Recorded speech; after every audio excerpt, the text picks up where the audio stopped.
pinaka-message is talagang laging may kapit ka sa Diyos.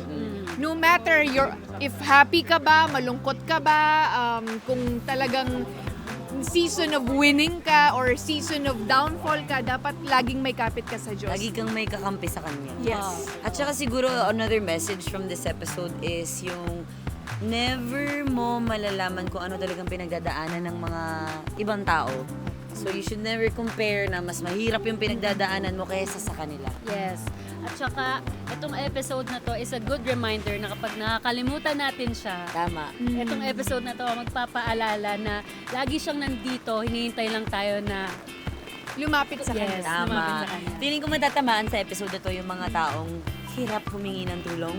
yes. Yan. Para sa inyo to. Para sa atin atin. pala.